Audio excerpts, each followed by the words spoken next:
समय की बात है। एक जंगल में टूनी चिड़िया अपने बेटे रोनी के साथ रहती थी। रोनी बेटा, आपने स्कूल का होमवर्क किया या नहीं? नहीं माँ, मन नहीं है अभी।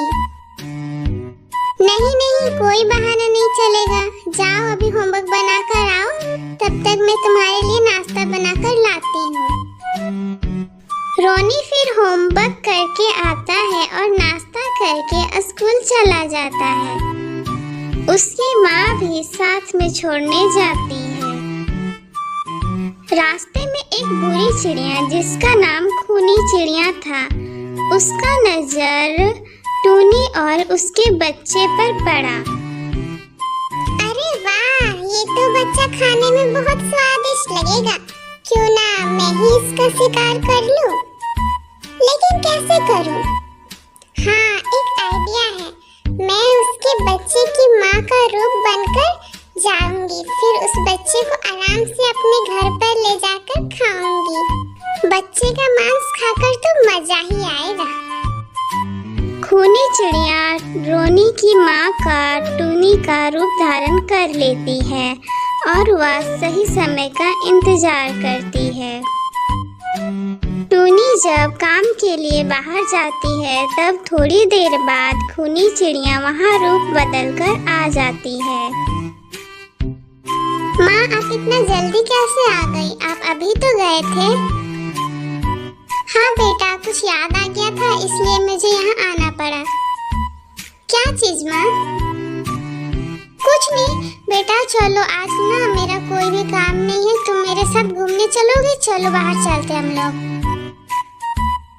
लेकिन माँ, आज सुबह तो आपने कहा था आज आपको बहुत जरूरी काम है, फिर अचानक बाहर घूमने का प्लान कैसे बन गया माँ?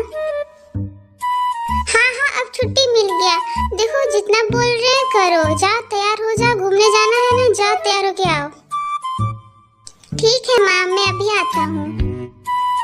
टूनी चिड़िया को फिर याद आता है, अरे मैंने तो एक चाबी घर में ही भूल आई, चलो घर जाकर लेकर आती हूँ। टूनी फिर अपने घर जाती है और पहुंचकर देखती है, अरे ये क्या, तुम तो बिल्कुल मेरे जैसी ही दिखती हो। कौन हो तुम और यहाँ क्या कर रही हो? अंदर कैसे आई हो?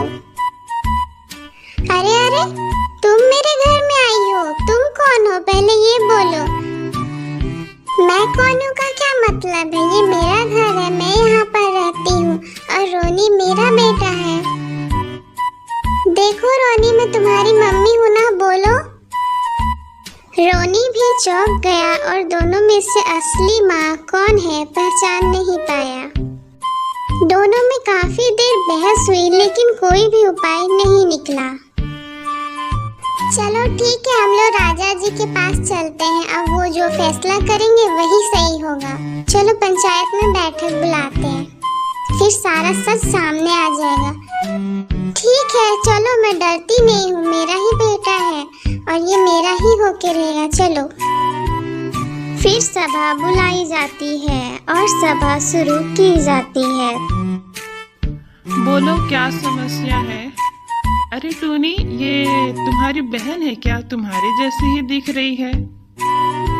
नहीं नहीं राजा जी, ये मेरी कोई बहन नहीं है, ये मेरी हमशक्ल है और मेरे बेटे को मेरे से छीनना चाहती है। नहीं नहीं राजा जी, ये मेरी हमशक्ल है और मेरा वेश बदल कर यहाँ पर आई है और टूनी तो मेरा ही बेटा है और वो मेरे पास ही रहेगा। मैं ही उसकी असली माँ हूँ। अरे ये तो बहुत बड़ी समस्या है, इसका निवारण कैसे होगा? राजा पक्षी फिर बहुत कोशिश करता है, लेकिन कोई भी समाधान नहीं निकलता है। अब क्या करें? असली माँ का तो पता ही नहीं चल पा रहा है। हाँ, एक काम करता हूँ, उल्लू बाबा को बुलवाता हूँ, वो तो जरूर ही इसका हल निकालेंगे, वे तो बहुत ही अनुभवी भी हैं। वह फिर मंत्री को आदेश देता है, मंत्री जी जाइए और उल्लू बाबा को बुला कर लाइए, अब वही इसका समाधान ढूंढ सकते हैं। फिर मंत्री जाता है और थोड़ी देर बाद उल्लू बाबा को वहाँ पर बुलाकर लाता है।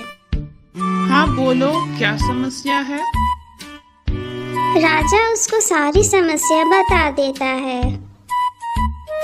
फिर उल्लू बाबा कहते हैं, अच्छा ऐसा बात है, इसका समाधान है मेरे पास। इसके बच्चे को आधा आधा कर दो और दोनों को बांट दो। उसकी असली माँ कहती है, अरे ये आप क्या बोल रहे हो? आप लोग ऐसा कैसे कर सकते हैं मेरे बेटे के साथ? आप मेरे बेटे को कुछ भी मत कीजिए, आप दे दीजिए इसी को, पर मेरे बेटे को कुछ नुकसान मत पहुंचाइए। और दूसरी माँ कुछ नहीं बोलती है और वहाँ चुपचाप खड़ी रहती है। उल्लू बाबा ने पहचान लिया कि यही इसकी माँ है और कहा, टूनी तुम चिंता मत करो, तुम्हारे बेटे को कोई भी कुछ भी नहीं करेगा। तुम्हारा बेटा बिल्कुल सुरक्षित है और तुम ही उसकी असली माँ हो। ये साबित हो गया है क्योंकि बेटे को खोने का दर्द असली माँ को ही होता है। और दूसरी चिड़िया ने कुछ भी नहीं बोला। इससे साबित होता है कि तुम ही इसकी असली माँ हो। फिर सभा खत्म होती है। सभी लोग उल्लू बाबा के दिमाग का बड़ा तारीफ करते हैं।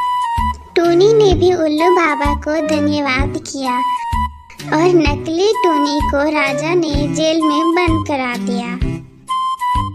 और टूनी और उसका बेटा रोनी खुशी से रहने लगे।